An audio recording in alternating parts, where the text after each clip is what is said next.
La generación que grita, que nuestra fe sigue viva, somos una gran familia. Mi nombre es María y te estaré acompañando estas 2 horas que dura tu programa favorito Entre Hermanos. Pues bien, vamos a empezar con este programa. Como todos los sábados vamos a hablar acerca de un santo, su biografía, el testimonio de vida que nos deja, ¿no? Cada santo. Cuando decimos quién es el santo de los jóvenes, siempre mencionaban a San Juan Bosco y ahora conocemos parte de su historia. Qué interesante. Sí. Hemos tenido oportunidad de conocerlo. Recuerdo. Bueno, esperamos a todos los chicos, a todos los jóvenes también que, por ejemplo, que están yendo a un grupo pastoral, que a pesar de que tengas 30, 35, 40 años, pues no pierdas la noción de seguir avanzado también con los chicos o con los jóvenes, ¿no? Que tu tiempo tampoco ha acabado, ¿no? Poco a poco, en Juan fue creciendo un gran interés por los estudios, así como el deseo de ser sacerdote. Juan deseaba de corazón ayudar a los niños abandonados que no iban a la escuela. En la medida en que el jovencito crecía en la vida espiritual, en esa medida aumentaban las ganas de aprender más cosas y así poder aconsejar a los pequeños. Juan estaba aprendiendo muchas otras cosas a través del trabajo. Estaba aprendiendo aquello que enseñaría en el futuro a sus muchachos. Habilidades e ideas que ayudarían a que cada pequeño o joven pueda ganarse su sustento. Juan recibió el orden sacerdotal en 1841 y poco después abrió un oratorio para niños de la calle bajo el patronazgo de San Francisco de Sales. El oratorio fue todo un éxito. Se convirtió en un lugar de encuentro, juego y oración para cientos de niños. Al principio, esta obra no contaba con un local propio y estable, hasta que Don Bosco encontró el sitio perfecto en un barrio periférico de Turín. Ese sería el inicio de una hermosa aventura, la del trabajo permanente de acompañar en la fe y formar humanamente a la niñez y la juventud. Don Bosco trabajó incansablemente en ese propósito y no hubo enfermedad o cansancio que lo detuviese. Por mucho tiempo, Don Bosco había prometido dar hasta el último aliento por los jóvenes y eso fue lo que hizo. Con el transcurso de los años, San Juan Bosco se entregó de lleno a consolidar y extender su obra. Brindó alojamiento a chicos abandonados, ofreció talleres de aprendizaje y a pesar de sus limitaciones económicas, construyó una iglesia en honor a San Francisco de Sales, el santo de la amabilidad. En 1859 fundó la Congregación Salesiana junto a un grupo de jóvenes entusiasmados con la misión que la Virgen le había trazado y que habían crecido inspirados por su carisma y fortaleza. Más adelante fundaría a las Hijas de María Auxiliadora al lado de Santa María Mazzarello. San Juan Bosco partió a la casa del Padre el 31 de enero de 1888. Su vida fue una entrega total a Jesús y a la Virgen a través de sus queridos niños y jóvenes. Su vida fue la demostración en los hechos de aquellas palabras que alguna vez dirigió al más querido de sus alumnos, el pequeño Santo Domingo Sabio. Aquí hacemos consistir la santidad en estar siempre alegres. Y es así que culminamos esta linda presentación por parte de San Juan Bosco, donde hemos relatado un poco de esas travesías, de estos hechos, de estos momentos que ahora lo han constituido como santo, ¿no? Santo de los jóvenes especialmente, ¿no? Hemos relatado un poquito referente a qué es lo que hacía San Juan Bosco, ¿no? El tiempo que le entregaba, por ejemplo, a los chicos, a los jóvenes, la esperanza a cada uno de ellos, ¿no? Dándole un espacio, por ejemplo, de aprendizaje para que pueda ganarse cierto sustento y a la vez también pueda tener ese nexo con Cristo, no dejando al lado de alguna forma pues ese aspecto espiritual, ¿no? No solamente ese aspecto económico para poder subsistir, sino que también ese lado espiritual. Sí, Luis Ángel. Y como desde tan pequeño siguió todo este camino y a pesar de la adversidad continuó y dejó esa gran huella en este mundo, apoyó a miles de jóvenes, niños y qué hermoso conocer el día de hoy esta parte de su historia, porque imagino que hay más, imagino que hay más, pero estamos aquí comentando momentos claves en las cuales él marcó esa diferencia y lo hicieron santo. Y eso es muy bueno por parte de él, ¿no? Porque tal vez él se puso en los zapatos, en los pies de los niños, en los pies de los jóvenes, ya que ahora en la actualidad, por ejemplo, a veces cuando uno se relaciona o intenta relacionarse, por ejemplo, con un adulto, existe lo que es la aristocracia, ¿no? Adultocracia, como lo dicen, ¿no? El poder del adulto, ¿no? El adulto serio, por ejemplo, con quien no puedes, digamos, relacionarte con un joven, ¿no? Es casi complicado, por ejemplo, ver a un adulto hablando con un jovencito a veces de la universidad, por ejemplo, riéndose a veces con ellos, por ejemplo, o con los chicos, ¿no? Entonces, a veces se da ese tipo de situación, de que el adulto tiene el poder y el joven, pues, de alguna forma, tú te callas porque yo como adulto tengo la razón, ¿no? Entonces, sin embargo, lo que hacía San Juan Bosco era escuchar, ¿no? Creo que produjo mucha esa confianza con los jóvenes por el tiempo que le dedicaba a cada uno de ellos, ¿no? Entonces, es lo que lograba San Juan Bosco, ¿no? Un patrono de todos los jóvenes, ¿no? Era muy complicado también en ese tiempo, considero yo, ¿no? Tener ese tipo de nexo con los chicos de esa edad, ¿no? Con los niños, con los adolescentes, ¿no? Porque tenían también sus propias expectativas, sus maneras de ser, sus maneras de actuar, por ejemplo, no sé, digo, jugar fútbol. Algunos creo que hasta robaban en ocasiones, que tengan yo conocimiento, hasta robaban, pero cuando conocieron a San Juan Bosco, cambiaron ese tipo de rutina, ¿no? Les costó mucho, pero lo cambiaron, ¿no? Por tener ese, digamos, ahora creo que en el CIDE no se da lo que es la escucha activa, creo, que tengan conocimiento, ¿no? Escuchar activamente a las personas, ¿no? Qué es lo que quieren, qué es lo que desean, qué es lo que anhelan, qué es lo que esperan. Entonces, creo que ahí San Juan Bosco lo aplicó muy bien. Y entonces, por eso, digamos, existió perseverantemente ese tipo de relación con cada uno de los chicos, ¿no? Y ahora es considerado, pues, patrono también de los jóvenes, ¿no? Así es, y sigue transformando a más jóvenes. Y como decía, la última parte de esta biografía, el pequeño Santo Domingo Sabio decía, aquí hacemos consistir la santidad en estar siempre alegres. Siempre alegres. Y con esa frase damos pase a la canción Siempre Alegres de Atenas. ¿Qué tal relación, eh? Ha trabajado bien producción por contigo. Siempre alegres, ya hay que poner una canción Siempre Alegres. Siempre Alegres. A ver, producción polar, ponle play, por favor. Haz tu chamba. Porque los católicos no somos aburridos. ¿No? No reproduce. Dele play, producción polar.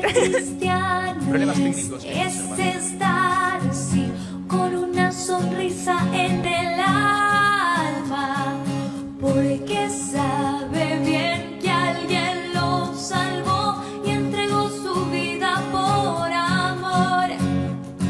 Ser cristiano es estar así, con una sonrisa en el alma, porque sabe bien que alguien lo salvó y entregó su vida por amor. No te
desfallecer por el desánimo.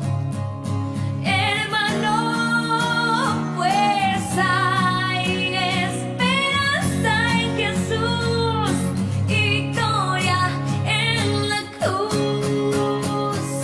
Siempre alegres, orando sin cesar, dándole gracias al Padre Celestial. Siempre alegres, orando sin cesar, dándole gracias al Padre Celestial.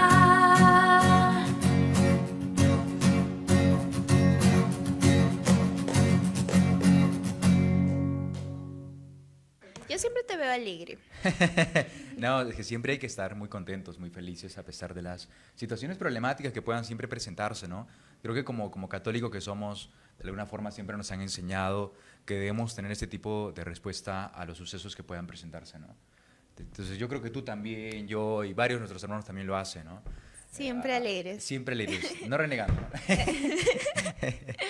Puede ser, puede ser. Oh, pues sí, porque nuestra confianza está puesta en Dios y sabemos que cualquier adversidad, el momento complicado que estemos pasando se va a resolver tarde o temprano porque nada es permanente y eso nos mantiene alegres, ¿no? Saber que estamos bajo la custodia de Dios y Él nos está cuidando y acompañando siempre. Claro que sí, María. Ahora, Continuamos con nuestros datos curiosos de nuestra fe. ¿Sabías que las profesiones de fe se remontan a Jesús, que mandó a sus discípulos que bautizaran? En el bautismo debían exigir a las personas la profesión de una determinada fe, en concreto la fe en el Padre, el Hijo y el Espíritu Santo. todas las profesiones de fe de la Iglesia son desarrollo de la fe en este Dios trinitario. Comienzan con la confesión de la fe en el Padre, Creador y quien sostiene el mundo. Se refieren luego al Hijo, porque en el mundo y nosotros mismos hemos encontrado la salvación. Y desembocan en la confesión de fe en el Espíritu Santo, la persona divina por quien se da la presencia de Dios en la Iglesia y en el mundo. ¿Sabías que creemos en un solo Dios porque según el testimonio de la Sagrada Escritura, solo hay un Dios y porque según las leyes de la lógica, tampoco puede haber más que uno? Si hubieran dos dioses, uno sería el límite del otro. La experiencia fundamental de Dios que tiene el pueblo de Israel es: escucha, Israel, el Señor es nuestro Dios, el Señor es uno solo. Una y otra vez los profetas exhortan a abandonar los falsos dioses y convertirse al único Dios. Hemos hablado sobre estas profesiones, tanto de la fe y a la vez también de que solamente existe un solo Dios, ¿no? A pesar de que la Santísima Trinidad es un solo Dios, ¿no? Un solo Dios, es un solo Dios. ¿Sabías que Dios revela su nombre porque quiere que se le pueda invocar? No quiere ser adorado como un ser meramente sentido o intuido. Dios quiere ser conocido y ser invocado como el verdadero y el que actúa. Por respeto, el pueblo de Israel no pronunciaba el nombre de Dios y lo sustituye por el apelativo Adonai. Justamente esta palabra es la que se usa en el Nuevo Testamento cuando glorifica a Jesús como verdadero Dios. Jesús es Señor. Jesús es Señor. ¿Sabías que Dios es la verdad por la absoluta credibilidad de Jesús? Él es el camino, la verdad y la vida. Esto lo puede descubrir toda persona que se comprometa con Él. Si Dios no fuera verdadero, la fe y la razón no podrían entablar un diálogo recíproco. pero ellas pueden entenderse, porque Dios es la verdad y la verdad es divina. Pues sí, es una verdad que al parecer siempre se representa en cada uno de nosotros, ¿no? Como se dice aquí, ¿no? Toda persona que se comprometa con Él, ¿no? Va a reconocer que Dios es la verdad aquella persona que se comprometa con Él, ¿no? Entonces, a veces también hay que preguntarnos qué tan comprometidos estamos con Dios, ¿no? Para poder sentir si es que realmente se demuestra ese tipo de verdad, porque uno tiene que sentir ese tipo de verdad realmente cuando comienza a tener un compromiso, ¿no? Yo me acuerdo una vez que un sacerdote compartía, ¿no? Que el compromiso viene vinculado con lo que llega a ser el servicio, ¿no?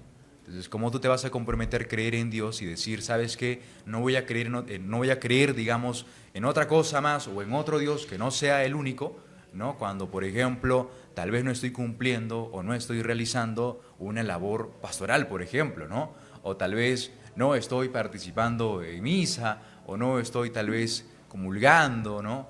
O reconciliándome con Cristo, ¿no? Entonces creo que si no estamos cumpliendo ese tipo de requisitos, es un poco difícil aceptar la existencia de ese tipo de compromiso, ¿no?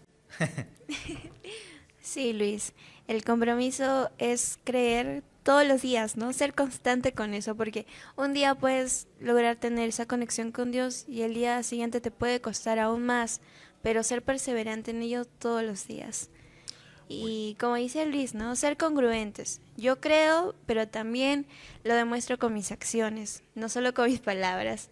Y vamos con el último dato curioso, Luis Ángel. Conociendo un poquito más sobre nuestra fe, estamos a poquito. Les compartimos el ¿sabías que? Si Dios es amor, no hay nada creado que no sea sostenido y abrazado por una benevolencia infinita. Dios no solo explica que Él es amor, sino que lo demuestra. Nadie tiene amor más grande que el que da la vida por sus amigos. Muy lindo eso, ¿no? Justamente fue lo que Jesús hizo por nosotros, ¿no? Entregó su vida por nosotros. La fe se apoya en el amor, aunque la experiencia del dolor y del mal en el mundo hace dudar a los hombres si verdaderamente Dios es bueno. El lenguaje sobre el amor divino no son palabras vanas, lo demuestra Jesús en la cruz, donde entrega su vida por sus amigos. Me gusta mucho este ¿sabías qué? ¿No? Este pequeño relatito sobre una curiosidad de nuestra fe, que creo que no está nada mal siempre repetirlo, recalcarlo, del inmenso amor que Dios nos tiene a cada uno de nosotros, ¿no? Creo que amor que hemos sentido, ¿verdad? Nosotros, María, aquí Producción Polar también. Producción Polar está locamente enamorado del Señor, por si acaso. En serio, Producción Polar no duerme, realmente, porque ese tipo de espacios realmente requiere tiempo, ¿no? Un tema de elaboración, sobre todo lo que estamos realizando, pero hay que preguntarnos, ¿por qué Producción Polar está locamente enamorado, ¿no? Entonces, tal vez, ¿por quién también, ¿no? Entonces, aquí la respuesta lo podrían dar en prósperas situaciones. Pero creo que nosotros podríamos, yo particularmente podría explicar o decir o manifestar que creo que aquí la locura de amor realmente es Dios, ¿no? Es un tema de ser recíprocos también, ¿no? Si aceptamos que el Señor ha dado la vida por nosotros, ¿por qué nosotros, a pesar de que no demos la vida por Él, ¿no? De esa forma, damos viviendo de estos aspectos, ¿no? Por ejemplo, tratando de evangelizar, dedicándole tiempo, por ejemplo, a los catequistas de confirmación o los de comunión, en el Grupo Jóvenes San José, ¿no?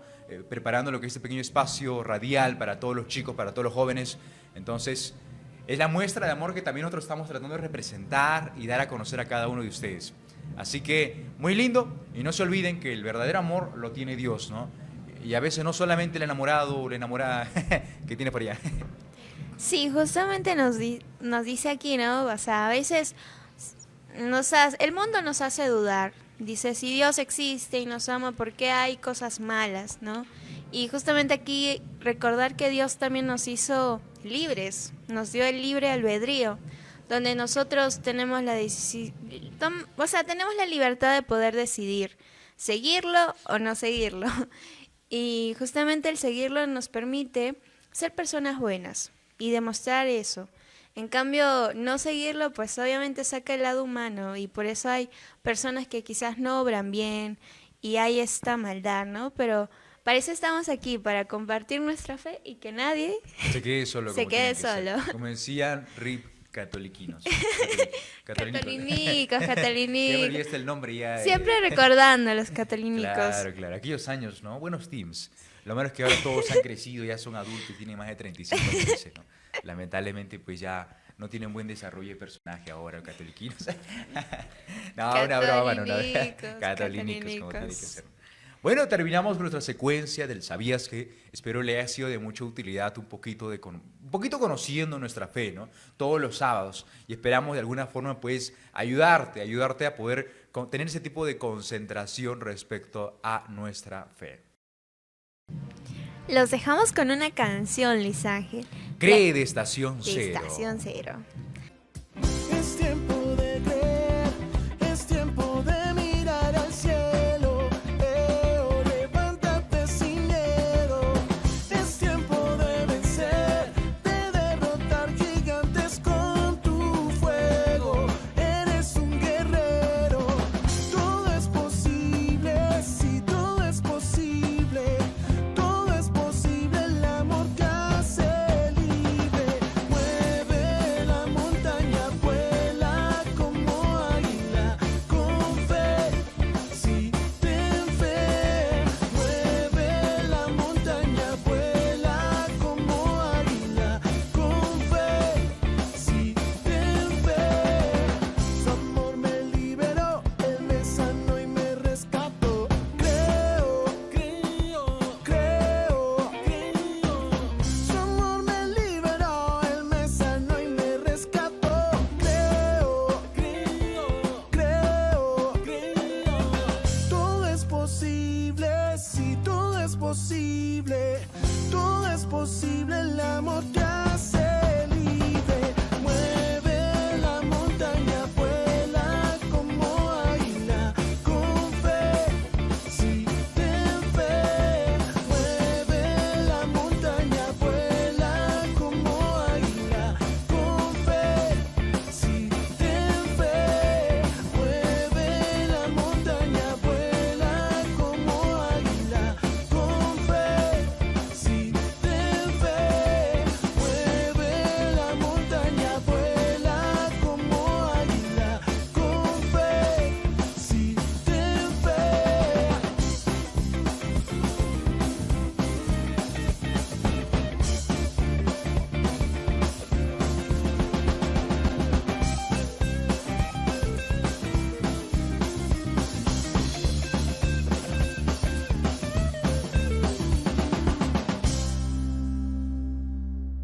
Tenemos aquí a Monseñor Juan Carlos Asqui, obispo auxiliar de la diócesis de Tacna y Moquegua, también actual párroco de la Parroquia Santa Catalina de Moquegua.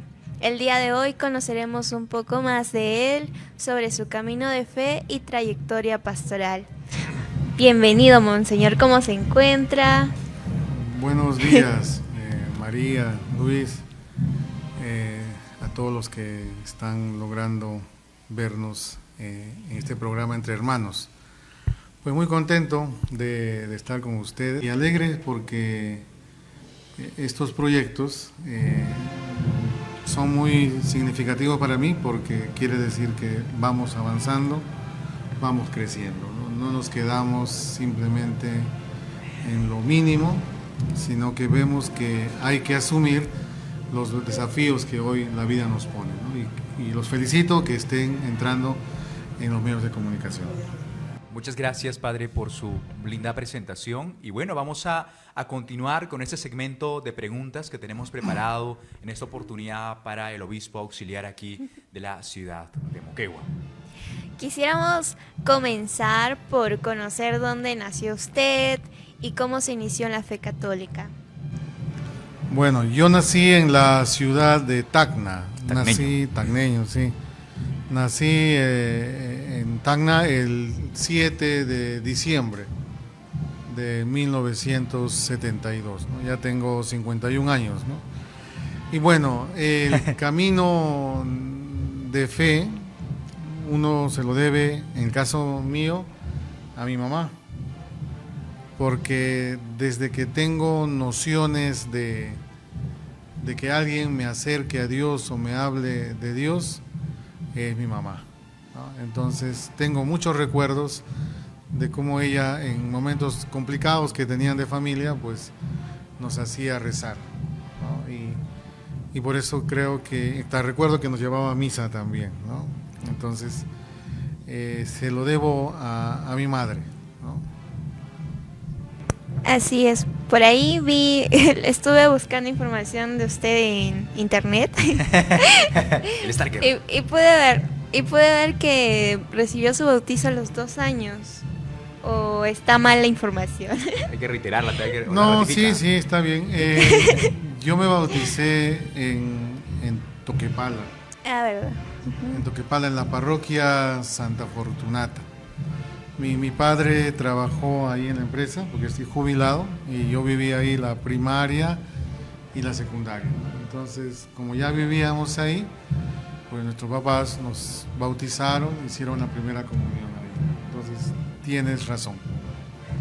Ok, está muy bien la información que colocaron entonces. Y luego, ¿cómo recibió sus sacramentos? La primera comunión, la confirmación. La primera comunión la recibí a la edad que normalmente suele recibirse, en manos de quien era el párroco ahí, Monseñor Muñoz Bernedo, Manuel Muñoz Bernedo, ¿no? Párroco ya fallecido. Y lo curioso es de que la confirmación, siendo acólito de la parroquia, no lo recibí ahí, ¿no? Es como que yo era acólito, me tocaba hacer la confirmación, se daba el programa de confirmación y yo no lo hice. ¿Y cuál fue el motivo? A ver. Bueno, el motivo era que en ese tiempo me gustaba una chica, ¿no? Ah, Como no se inscribió ese año, yo tampoco me inscribí, pues, ¿no? Yo tampoco me inscribí, ¿no? Está buena Claro, esa. pero era acólito y estaba ahí, es como decirte que estaba ahí, pero no lo recibí, ¿no? Entonces eso fue en cuarto de secundaria, y cuando estaba en quinto, ya quería hacer, tocaba hacerlo, pues, y claro, ¿no? Esta muchacha se fue del campamento, ¿no? Y ya no sé, se me pasó y no recibí la confirmación. La confirmación la recibí en el seminario. Entré al seminario y la fecha para mí es muy significativa porque la recibí en Pentecostés, ¿no? En Pentecostés recibí la confirmación. wow. Entonces, ¿usted en qué momento sintió ese llamado a su vocación? ¿En qué momento decidió ir al seminario? ¿Cómo fue ese proceso? Bueno, me gustaría decir que, como muchos lo dicen, ¿no? Que hay un día, que hay una fecha, ¿no? Ujú. Pero Pero no. ya desde este tiempo, casi 24 años de sacerdote, por lo menos en mi experiencia personal, no podría decir que hay un día específico, una hora, sino que voy haciendo memoria de todo lo que Dios ha hecho por mí, las experiencias fuertes que he tenido y que han ido sumando, y lo único que yo he hecho es simplemente seguirle, ¿no? Seguirle. Como por ejemplo, ¿no? Por medio de mi madre que me lleva a misa, por la invitación de los compañeros que me invitaron a colitar, ¿no? Por la amistad con el párroco que nos enseñó a tocar los instrumentos musicales, ¿no? Por conocer a los seminaristas que en ese tiempo iban a la parroquia. Entonces uno es adolescente, no tiene esa capacidad de decir esto es lo que quiero para toda la vida, porque sería mentir, ¿no? Pero lo único que puedo decir es que a esas invitaciones constantes, pequeñas, pues uno va entendiendo ahora que era lo que Dios quería, ¿no? Porque después yo entré al seminario y entré, a la verdad, sin saber qué era eso, ¿no? Porque no me gustaba lo que implicaba la vida comunitaria, acolitar, rezar, aprender, estudiar, deportes, o sea, todo lo que implica la vida de una familia, y me sentía a gusto y tal vez no consciente de lo que significaría ser sacerdote. Pero van pasando los años y uno se va dando cuenta qué es lo que significa, ¿no? Claro que sí. Monseñor Juan Carlos, usted nos compartió un poquito sobre como que una secuencia de, como que de hechos que le ayudó a usted de alguna forma pues a discernir, ¿no? Entonces, cuando usted nos estaba compartiendo un poquito que en el transcurso de su vida decide ir al seminario, ¿usted ahí, digamos, ya sintió un compromiso o de alguna forma se presenciaba de alguna forma ese tipo de duda en el transcurso de esa formación, de esa trayectoria como seminarista? Dudas no he tenido, pero tampoco puedo decir que he sido consciente de la decisión. Yo lo comparto esto porque si alguno está pensando o tiene esa inquietud, pues no tienes que realmente llegar a decir que esto es lo que quiero, porque no es así, no es así, ¿no?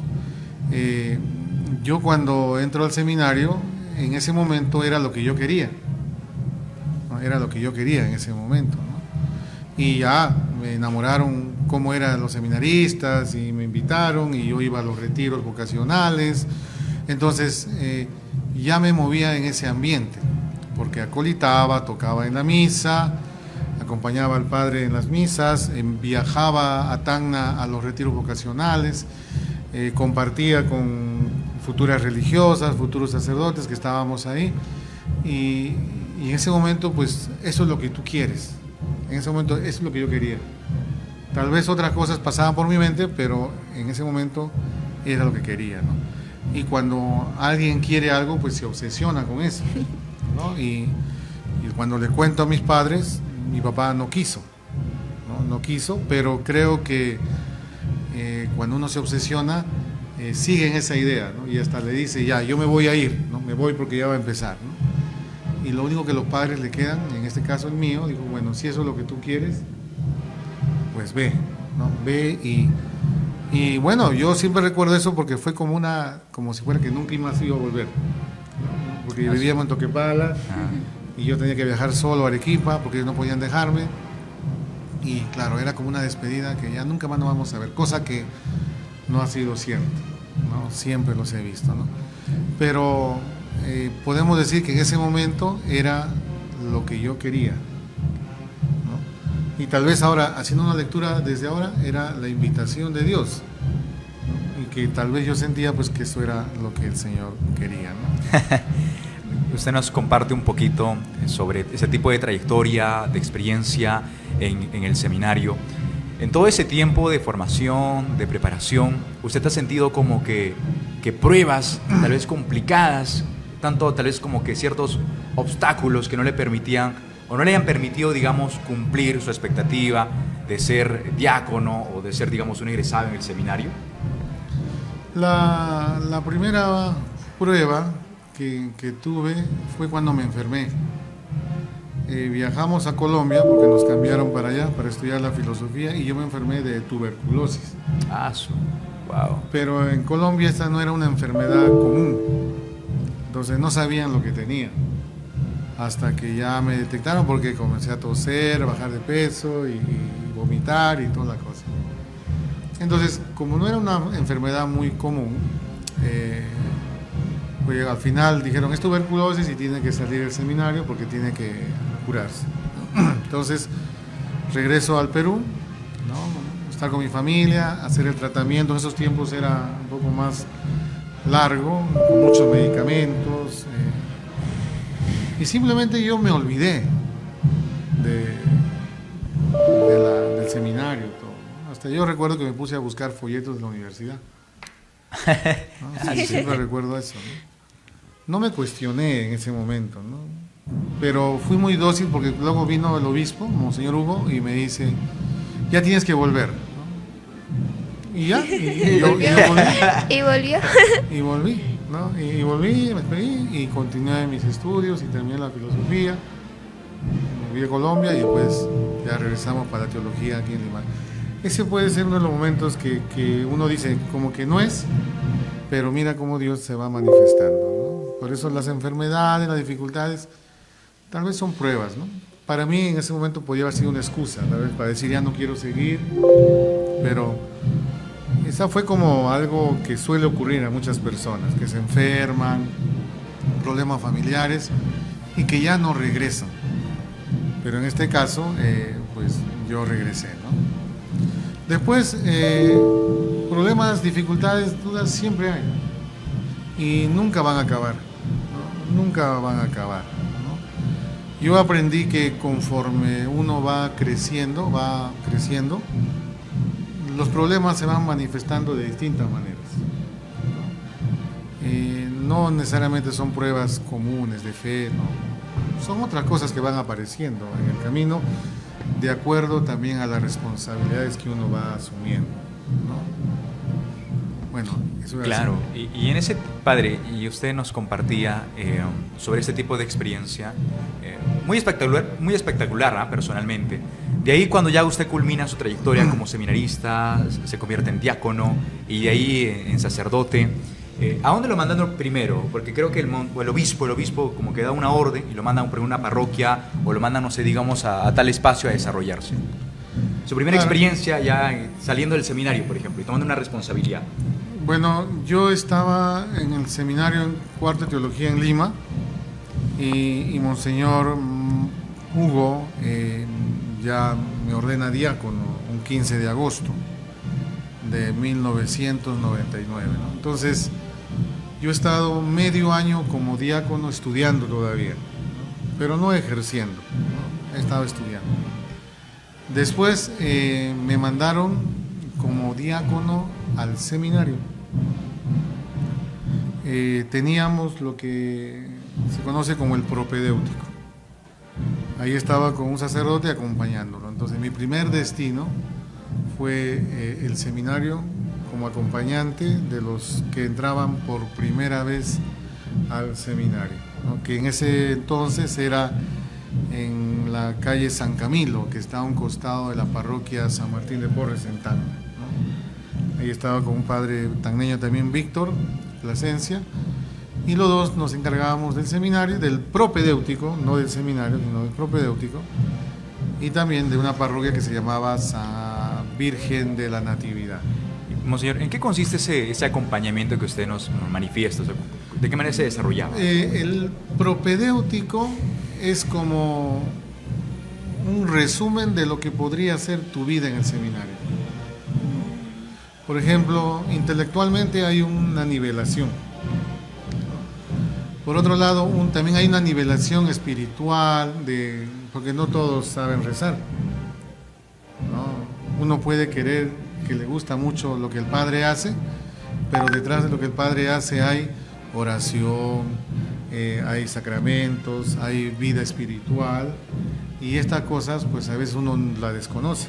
Entonces en el seminario y ahora en estos tiempos se tiene esas 4 dimensiones: es espiritual, humana, ¿no?, intelectual y pastoral, ¿no? Son 4 dimensiones que en el propedéutico se dan, y también en el seminario se profundiza, pero se le muestra al candidato que quiere entrar al seminario: mira, esto va a ser tu tiempo de formación y esto será también tu vida de sacerdote, ¿no? Entonces uno en el propedéutico es donde también decide si quiere dar ese paso o no quiere dar ese paso. A mí me parece muy importante que si algún joven tiene una inquietud, ¿no?, el propedéutico es para eso, diríamos así, ¿no? Es para que te des cuenta que eso es para ti o simplemente eso no es para ti, y ya no estar pensando en eso, ¿no? Ya no estar pensando en eso, Ya no dudarlo. ya no dudar o que qué hubiese sido si yo hubiese entrado, no, sino simplemente uno dice, en verdad esto no era para mí, Claro.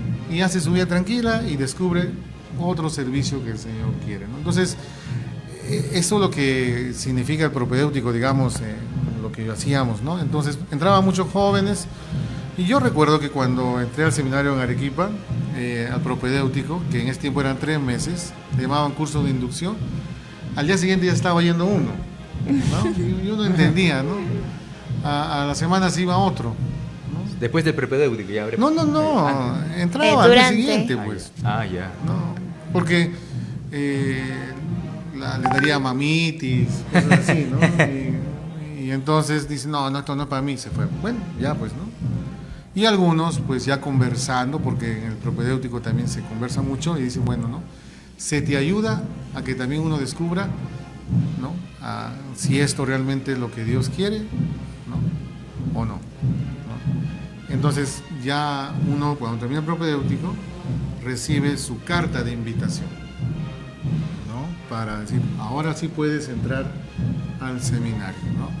Incluso ni siquiera es tanto como que ya yo quiero entrar, ¿no? El propedéutico es una etapa donde los formadores también te dicen, sí puedes entrar, porque además está el deseo que tú quieres, pero también está lo que ellos ven. Es como un quitadudas, ¿no? Y ese quitadudas, ¿cuál es el tiempo de duración? Es un año, Es normalmente es un año, ¿no? Es un año que uno tiene ese itinerario, ¿no? En esas 4 dimensiones. Hay todo un programa en todo ese tiempo. De Sí, alguna forma, sí, para sí, poder- sí, para que el joven de alguna forma pues descubra si es que realmente quiere seguir esa vida, ¿no? Como sacerdote. Claro, y se mueve mucho en el ámbito religioso y se da cuenta, pues, ¿no? No solamente es el seminario para formar sacerdotes, sino que también para las vidas religiosas, ¿no? Para otras congregaciones también. No, en caso nuestro, para ser un sacerdote diocesano, tenemos un seminario. Pero si alguien quisiera ser religioso, franciscano, dominico, jesuita, por ejemplo, ¿no? O en la vida consagrada femenina, una comunidad, ellos tienen también sus propios procesos, que llaman aspirantado, si no me equivoco, Ah, ya. postulantado, He escuchado, noviciado, sí. son etapas, ¿no? Y lo mismo, ¿no? O sea, la aspirantado son las chicas que entran y hacen también la vida comunitaria. Si te gustó, pues te quedas. Claro. Si ves que no es para ti, pues uno dice, bueno, no es para mí, nadie te obliga. Entonces, en eso consiste el propedéutico, ¿no? Y por eso, o sea, nosotros tenemos el propedéutico. Claro. Pero en la comunidad religiosa le llaman aspirantado, postulantado, noviciado. Muchas gracias, Padre, por compartirnos un poquito más sobre estas, de alguna forma, como que muestras, ¿no? Novedosas para muchos, tal vez, que nos están escuchando por este medio. Y bueno, en el tiempo, Padre, que usted ha sido considerado párroco, o sea, ya sacerdote, le mandaron a una parroquia. ¿Y qué parroquia fue? ¿Y cuáles eran su primera expectativa en su primera parroquia, en esa nueva pastoral que usted tenía, ¿no? La primera, como párroco ya responsable, fui el primer párroco de la parroquia Santísima Trinidad en Hilo, ¿no? Antes era vicario. El vicario es el que apoya al párroco, pero no es el responsable, ¿no? Entonces, en ese caso, en Hilo, se creó esa parroquia, que era de la misión franciscana en la Pampa Inalámbrica. La experiencia fue para mí muy bonita. ¿Por qué? Porque encontré una comunidad organizada. Entonces yo no era el descubridor de la pólvora. No, y fue bonito porque se presentaron todos y me decían su rol, su función. Y bueno, y continuamos y aprendí mucho de ellos porque ellos ya llevaban una experiencia en la parroquia, haciendo distintos apostolados y servicios, ¿no? Y lo único que yo hice fue acompañarlos, ¿no? Acompañarlos y de alguna cosa, pues en las reuniones, sugerir algo que podría hacer. Fue un año, solamente estuve un año nomás de párroco, ¿no? Porque después ahí ya me mandaron al santuario Señor de Locumba, donde estuve casi 3 años. Wow, ¿no? buen tiempo. Sí, esa experiencia también es distinta, de estar en una comunidad con la gente que te está apoyando, siempre está dando la vida, a una parroquia que tiene varias capillas, porque cada pueblito es como una capilla. Entonces ahí nos la pasábamos viajando, porque en ese tiempo no había lo que hoy en día hay, carreteras asfaltadas, ¿no? Claro. Entonces, por ejemplo, un domingo yo me iba a Toquepala, porque también cubríamos Toquepala, entonces viajaba a Toquepala el sábado en la noche para la misa de la noche, el domingo teníamos en la mañana y de ahí en la mañana, después del mediodía viajábamos por por Higuerani viajábamos a Mirabe para la misa de las 5 y después a Ilabaya para la misa de 7 de la noche, dormir y al día siguiente hacer la ruta por todos los pueblos que van a Borogueña, Cambaya, Vilalaca, Coraguaya. Entonces no había una pastoral de decirte reunámonos a ver qué vamos a hacer por los chicos, por los jóvenes, no, sino era un lugar donde íbamos porque la gente sabía que había misa y esperaba la misa. Y en la misa te decían qué querían, bautismo, cosas así. Y la siguiente semana era volver a la otra ruta que era por Puquera, por Curibaya. O sea, ya en la Ocumpo usted se ha pasado misa por misa, misa por misa, y como usted nos compartía, no había tanto ese tipo de experiencia de compartir con personas sobre, digamos, situaciones pastorales, ¿no? Confirmación, comunión. No, bautismo. porque como son capillas del campo, la gente no vive ahí en todo. La gente sabe que tiene misa en su capilla y van en su transporte. ¿no? Ese Y tiempo después sería burro, regresa, caballo. sí, burro, caballo. Entonces era una pastoral distinta, ¿no? Éramos dos, ¿no? Y nos tocaba cada 15 días quedarse uno también en el santuario, ¿no? Y atender a la gente, que los peregrinos que venían.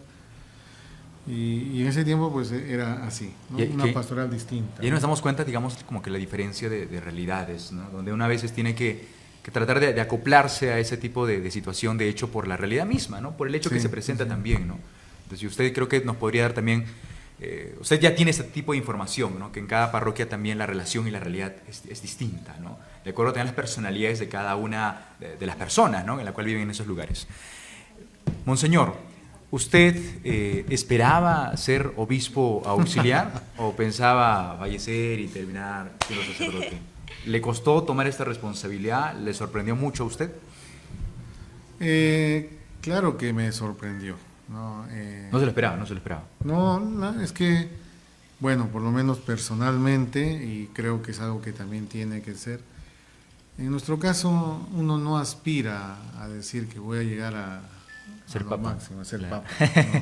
papa. No, uno, porque cuando uno entra a un seminario, o dice, el Señor me llama para ser sacerdote, ¿no? Quiero ser sacerdote. Entonces ya, eso era, ¿no? Han pasado 20 años y así era, ¿no? Cuando me dicen, por ejemplo, y esto es importante resaltarlo, ¿no?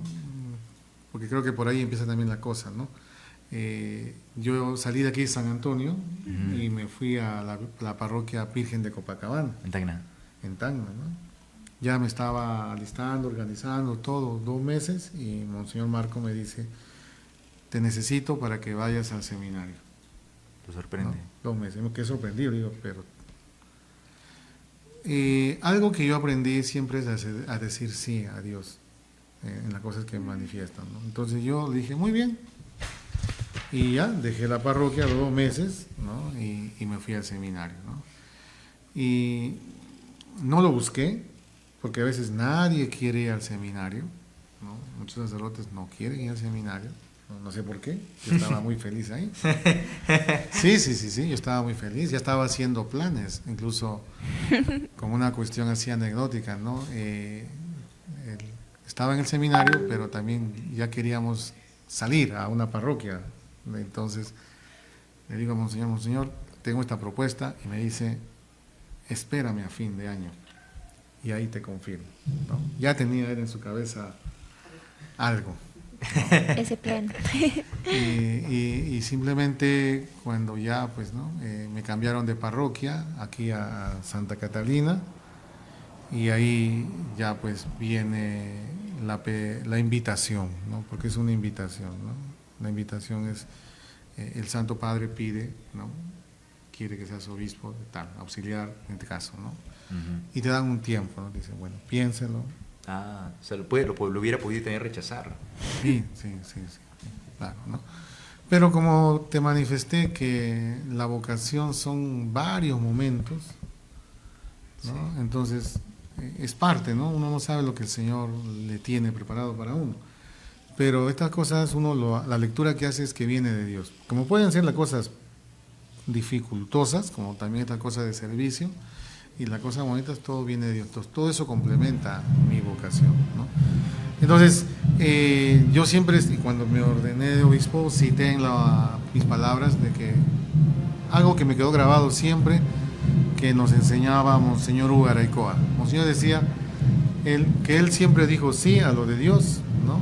Y que siempre había que decir sí a lo de Dios. Entonces, como no son cosas que yo busco, porque no son cosas que yo busco, ¿no? Porque si yo buscara, habría que pensar si son cosas de Dios o son cosas mías, ¿no?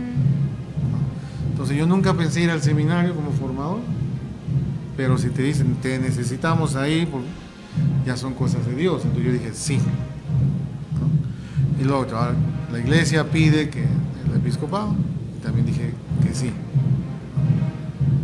Porque si fueran cosas mías, como que yo estaría en eso, pues ya uno, pero Detrás de eso. como son cosas de Dios que te invitan, porque Dios habla por medio de la persona, por medio de la iglesia, pues simplemente dije sí, ¿no? Y por eso el lema episcopal que yo elegí dice, ven y sígueme. Entonces siempre he ido donde el Señor me ha llevado, ¿no? Y gracias a Dios he aprendido a adaptarme donde Él me ha llevado, ¿no? Nunca he estado incómodo en ningún lugar donde me ha enviado, ¿no? Entonces, es más que todo una respuesta a Dios. No entra un poco ahí. Bueno, obviamente que la invitación te la hacen con 20 años de sacerdote, no te la hacen con un añito, pues, ¿no? Ah, ya, y pues de 20 para que... No, yo tenía 20 ya. años de sacerdote, 20 o sea, años de tenía un sacerdote. camino recorrido, Claro, ¿no? O sea, claro. entonces la lectura que yo hago de la invitación, pues también es una lectura de fe, porque en ese tiempo, en ese momento yo también entendía que cuando el Señor pide algo, también capacita, ¿no? Es algo que yo aprendí, ¿no? El Señor capacita cuando te va pidiendo algo, ¿no? Y aprender a confiar en Él, ¿no? Y entregárselo a Él. Entonces, desde ahí ya uno no se preocupa porque dice, bueno, si tú me has pedido eso, tú me vas a ayudar. Claro, yo tengo que estar muy unido a Él para que Él me ayude a seguir caminando en ese servicio que Él me pide. Y esa capacitación pues no se hubiera producido si es que en algún momento donde usted tuvo que ver, donde usted dijo sí, hubiera dicho no, ¿verdad? Por ejemplo, usted prácticamente da una conclusión que todo lo que ha pasado, usted tuvo que decir sí, lo cual eso lo ayudó de alguna forma a ser, se podría decir, ¿no? Mucho más íntegro de alguna forma en ese tipo de conocimiento, de experiencia, para tomar ahora ese tipo de cargo, de responsabilidad como obispo auxiliar. Pero sería de experiencia de Dios, ¿no? De experiencia de Dios, ¿no? Porque, bueno, en verdad estas vocaciones, la vocación así es un misterio, ¿no? Un misterio es, ¿no? Porque si alguien te evalúa, si alguien te mira en toda su integridad, uno puede decir, no, este no sirve, ¿no? O este para qué, ¿no? No sirve. O sea, sí, o sea, Claro. humanamente, ¿no? O sea, humanamente puede ocurrir eso, ¿no?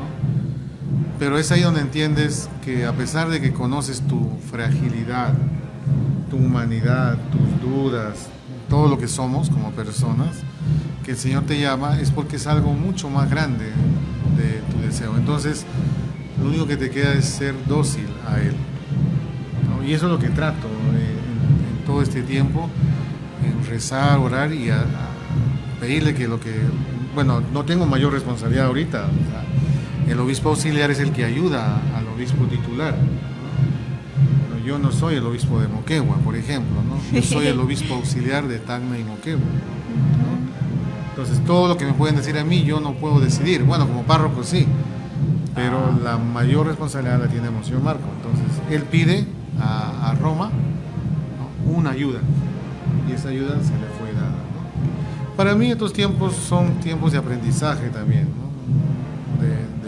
de aprender, ¿no? Pero uno nunca puede decir, cuando yo uso esa frase de que cuando Dios llama capacita, no estoy diciendo que antes te capacita para hacerte obispo, sino que Él te llama a esa aventura nueva y ahí te va capacitando. Porque si no, yo tendría que decir, no, soy muy joven, yo no sé hablar, como dicen los profetas, ¿no? O sea, como mucha gente también dice, ¿no? Tú le dices a una persona, oye, apóyame en tal pastoral, no estoy preparado, o sea, ¿no? La lógica de Dios no es así. La lógica de Dios, dime sí y yo te voy preparando y acompañando en el camino. Pero si uno va a pensar de que tengo que estar listo, tengo que estar preparado, ¿Cuándo? ¿cuándo va a ser? Nunca llega ese momento. O cuándo es realmente, ¿no? Entonces es muy importante este detalle, ¿no? Y creo que vale para todo, ¿no? Para todo servicio de la iglesia, ¿no? ¿Por qué? Porque el Señor te da esa posibilidad de aprender, de conocer, de recrear, ¿no? Y todo es nuevo, se renueva, ¿no? Entonces como que uno entra sin ninguna idea preconcebida, sino, bueno, tú tienes tus ideas, tu estilo, tu modo, pero te das cuenta que Dios te pide ahora conversión, cambio. Entonces eso es, ¿no? Eso es, ¿no? Por eso significa para mí que cuando Dios te llama, te capacita. Y la docilidad, ¿no? Muy, muy importante lo que usted manifiesta, ¿no? A veces es muy, muy difícil decir sí, yo lo hago, porque uno comienza a ver su interior y dice, no creo que lo haga porque tengo falencias, tengo dificultades, ¿no? Pero creo que hay que tener la voluntad para poder decir sí. Y creo que es un tema de valentía a la vez y de fe, ¿no? Saber que todo de alguna forma va a estar bien si tenemos la presencia de Dios en nuestras vidas, ¿no? Así es. Recuerdo mucho que en una homilía usted mencionó esto. Y justo yo estaba decidiendo ser catequista o no. Y recuerdo que esas palabras justamente me animaron, ¿no? A aceptar eso. Y realmente sí, no me sentía capacitada, ¿no? Veía en mí algunas limitaciones, por así decirlo. Pero dije, voy con Dios. O sea, voy con Él y Él me va a ayudar. Entonces Él me va a es verdad ayudar. lo que dije. Es verdad, confirmo y no solo me ha servido para tomar esas decisiones, sino en todos los aspectos de mi vida, ¿no? A veces uno cree que no voy a poder hacerlo, pero si siempre vas con ese miedo, realmente nunca vas a hacer nada. Así que es como aceptar el reto y ya en el proceso ir aprendiendo, Desarrollarte. ir desarrollándote y mejorando, ¿no? Los aspectos que te faltan mejorar. Pero eso, aceptar, siempre aceptar y justo te menciona, ¿no? Dios elige y también prepara. Elige y prepara. Y miren, esto hay que tomarlo también de una manera muy personal porque te va formando, te va demostrando quién eres y lo que debes cambiar. O sea, no es que uno entra perfecto, No, ¿no? O sea, uno no estamos eligiendo lo mejorcito que hay, sino Dios llama a quien quiere y a esa persona comprenderá conforme va entrando en el conocimiento de Dios y enseñando que tengo que ser testimonio, que cada vez que hablo del perdón, de la caridad, del amor, me doy cuenta que yo carezco de eso, ahora me toca. Entonces, a veces el que saca más provecho es uno que los que tienen responsabilidad. es verdad, es verdad. Entonces, saben que los chicos, así como yo les contaba, ¿no? Ni sabemos por qué estamos, ¿no? Como pasó en la confirmación, yo no fui. ¿No? Pero el que es catequista debe saber que como vocación, es una vocación de servicio y que lo primero que Dios quiere es amarte y transformarte, ¿no? Ya después Él hará el otro trabajo con los demás, ¿no? Tiene mucha razón. Bueno, de alguna forma todo lo que manifiesta coincide mucho a lo que también manifestaba o sentía también María, ¿no? Y Sí. su desarrollo de personaje también que Confirma, tuvo en dice. todo ese tiempo. Confirmo. Y bueno, y continuamos con las preguntitas. Sí, monseñor. Ahora vamos a hablar acerca de la JDJ que hace unas semanas se desarrolló. Queremos saber qué le pareció a usted, qué experiencias tuvo y qué proyectos se vienen para los jóvenes. Yo pienso que la JDJ es una obra de Dios. Es una obra de Dios en nuestra diócesis y muchas diócesis, ¿no?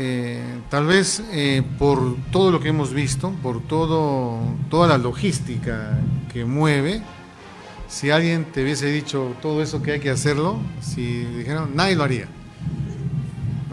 No, nadie lo haría. Sí. ¿Quién? Nada. Ya ustedes me están confirmando eso, nadie lo haría. Pero por eso digo que es de Dios. Sí. Porque Es si de fuera Dios. de nosotros, todos diríamos que no. Y porque lo digo porque en el camino siempre han habido trabas, problemas y dificultades, ¿no? Y también a veces un poco indiferencia frente a este gran evento, ¿no?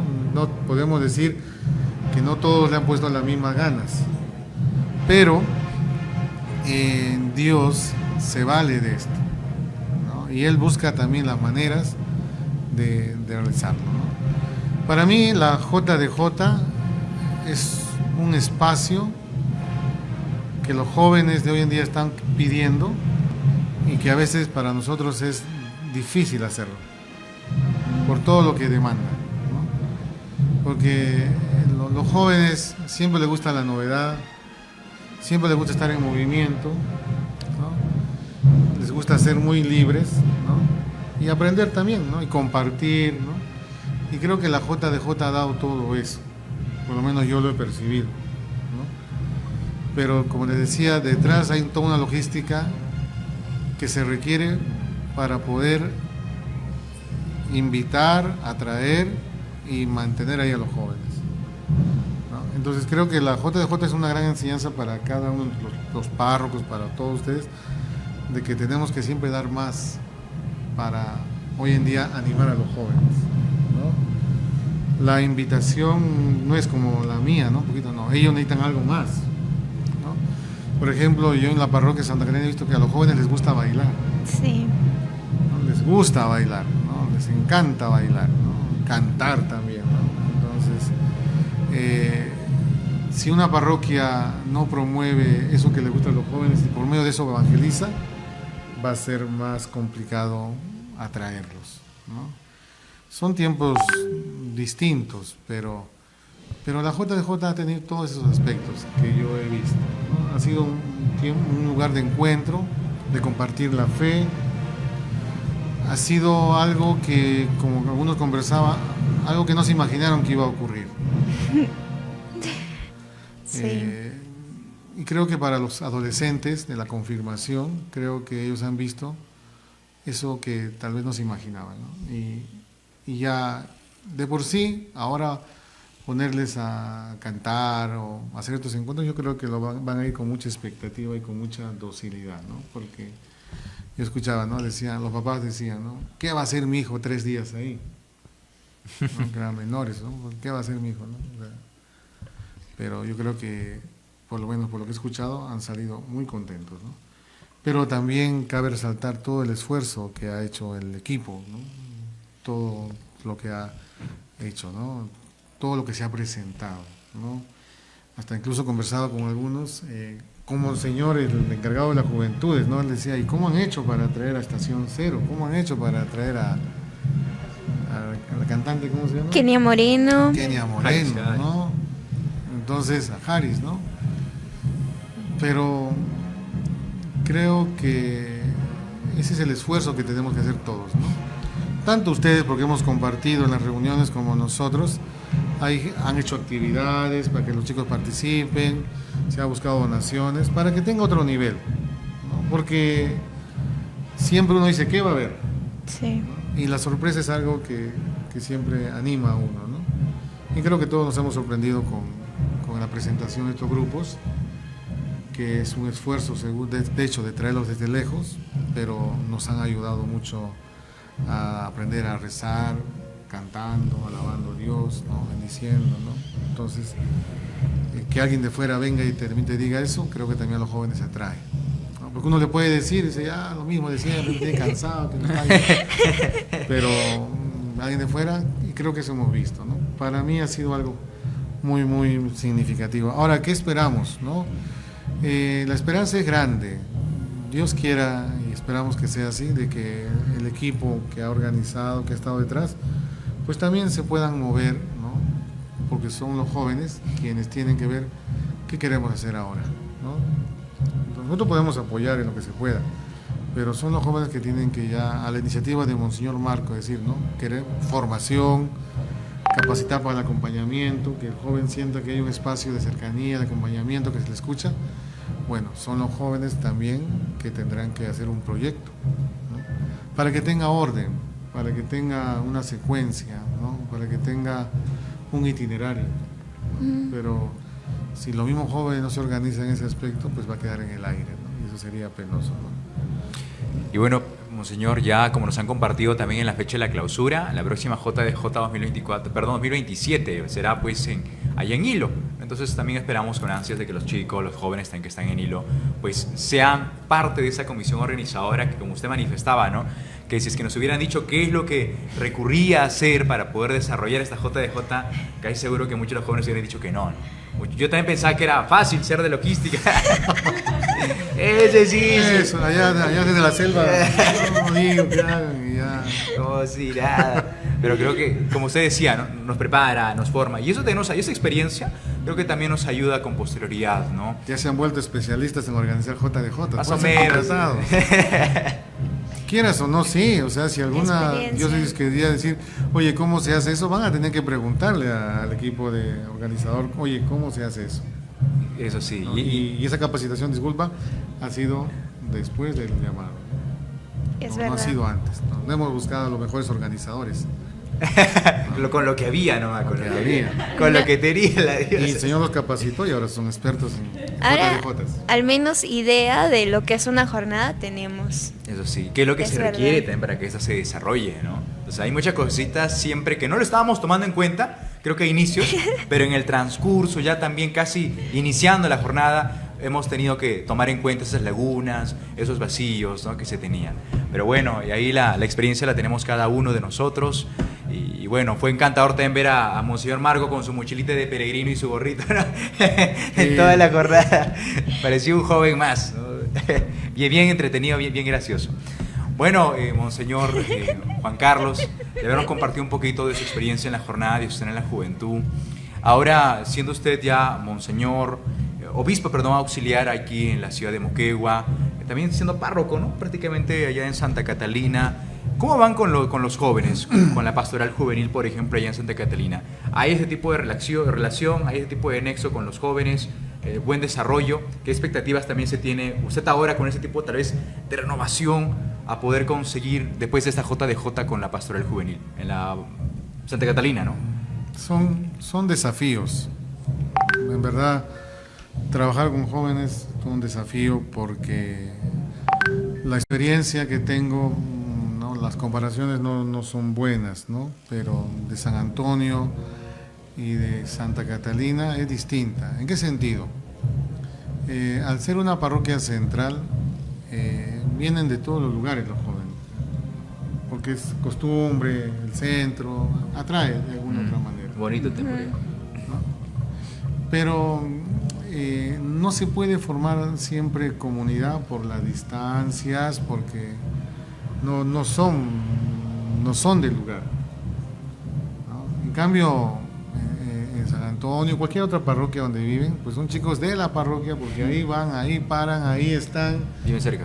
viven cerca, ¿no? Y entonces se identifican más con la parroquia, ¿no? En cambio, en Santa Catalina, por la realidad, es más complicado eso, ¿no? Entonces, tenemos una responsable con un apoyo, ¿no? Que es Roxana, asesora, y Renato, ¿no? Y hay un equipito pequeño, ¿no? Pequeño, que está tratando de invitar a los jóvenes. Están haciendo siempre actividades, incluso cuando hacían resaltaban de la ermita del Padre Bartolomé, pues ellos han ido cuando todavía estaba horrible. Igual iban a hacer sus encuentros, ahí se reunían, ¿no? Estamos avanzando poco a poco. Tenemos sueños también, pero la realidad nos limita. Por eso que tenemos que ser más creativos, ¿no? Y entonces una de las razones de refaccionar la ermita es esa, ¿no? Espacios nuevos, distintos, ¿no? Que el joven pues pueda también tener otro espacio, que lo mismo que se le podría decir entre cuatro paredes se lo diga distinto, y creo que estas cosas ayudan, ¿no? Y bueno, es la expectativa que tenemos, ¿no? De que los jóvenes pues se sientan acompañados y puedan también ser compañeros de camino de otros jóvenes. Sí, Monseñor, estábamos hace poquito hablando sobre el tema de las vocaciones y hemos visto de alguna forma pues una cierta disminución de vocaciones en la actualidad, ¿no? Por nuestra realidad en el Perú. Y creo que dice más que todo en América, he escuchado que está disminuyéndose lo que es ese tipo de vocación. Usted, tal vez bajo su percepción, ¿cuáles serían como que los motivos que evitan la existencia de esa decisión a decirle sí a la vocación sacerdotal? Bueno, anteayer hemos celebrado San Juan Bosco y yo aprendí de un ex salesiano que citaba a Don Bosco y decía que, él decía así, ¿no? Que Dios pone la semilla de la vocación en todas las personas, ¿no? O sea, nadie puede decir yo nací sin vocación, ¿no? Pero me refiero a una vocación de servicio, ¿no? Vocación de servicio, ¿no? Y esto es para mí importante resaltarlo porque no estamos descubriendo, los jóvenes tal vez no están descubriendo o nosotros no estamos ayudando a descubrir la vocación de servicio. Porque si descubriríamos la vocación de servicio, bueno, tendría que haber muchos catequistas, muchos agentes pastorales, los jóvenes tendrían que pelearse, perdón, por servir, ¿no? Por servir, ¿no? Pero no lo vemos, no lo vemos, ¿no? Entonces, no se ha descubierto la vocación de servicio. Estamos pensando más en nosotros mismos y no en dar, no en dar, ¿no? Ustedes en este momento podrían estar haciendo otra cosa que sus pares, sus amistades, en el entorno en que se mueven estarían haciendo, ¿no? Pero esto es un servicio.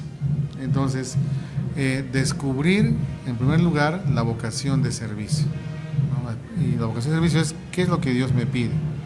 Por ejemplo, hoy en la que celebré la misa, disculpe que me alargue, pero resaltaba algo la actitud de Jesús, ¿no? Decía que sintió compasión.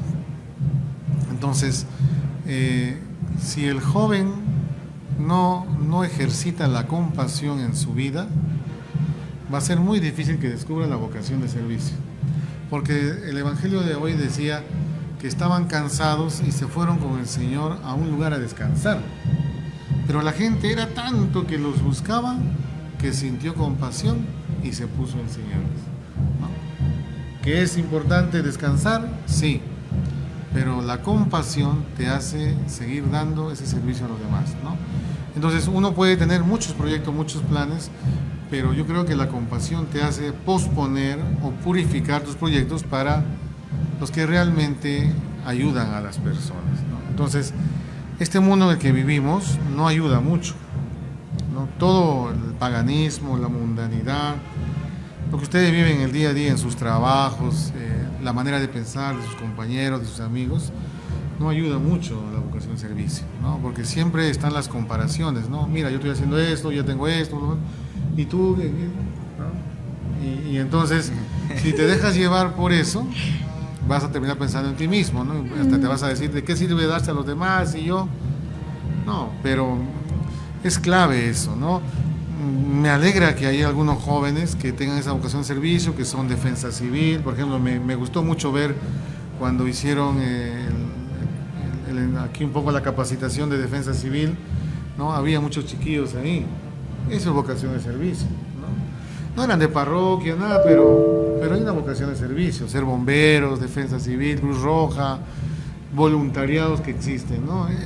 Esos jóvenes valen mucho. ¿Por qué? Porque están haciendo un servicio a los demás, no están pensando en sí mismos, ¿no? Entonces, creo que cuando uno entra en esa dinámica del servicio, va descubriendo también que Dios quiere más, y con esa docilidad y con ese amor lo va a seguir, ¿no?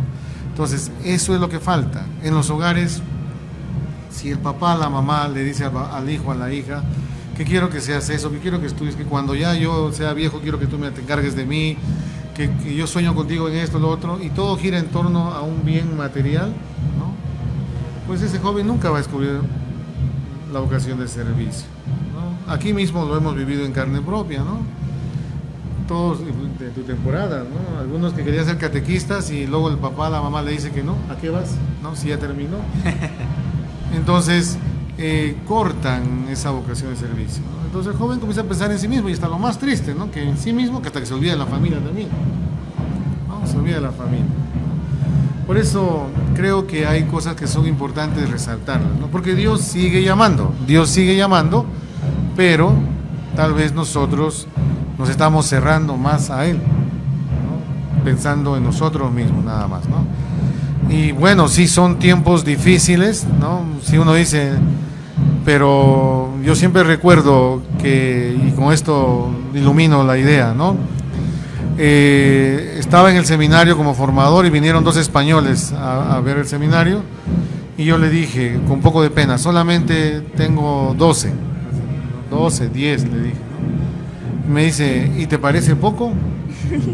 Me dice, ¿no? Y me recordó de que cuando el Señor empezó con pocos.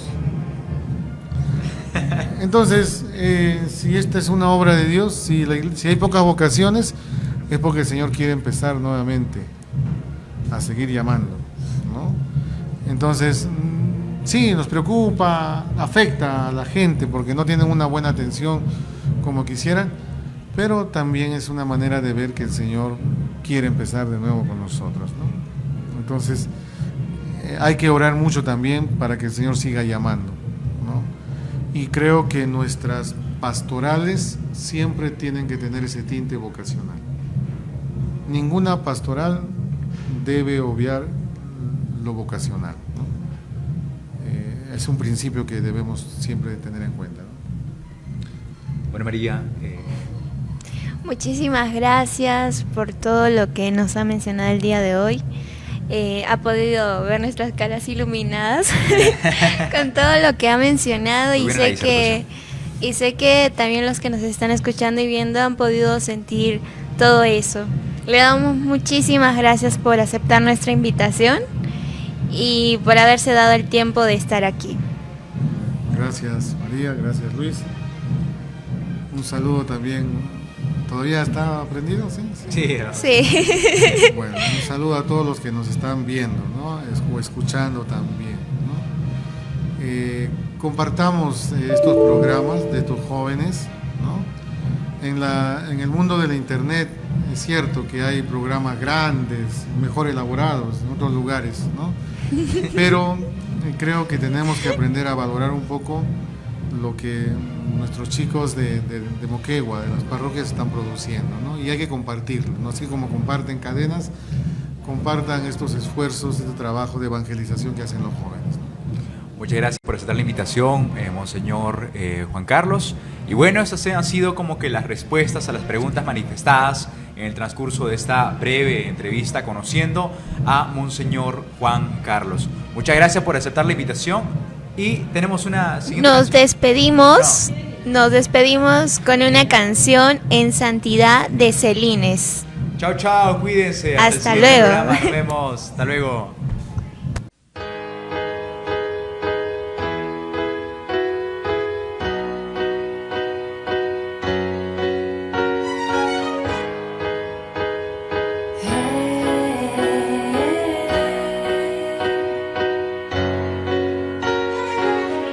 Quiero ser un espejo en el que tu reflejo puedas mirar,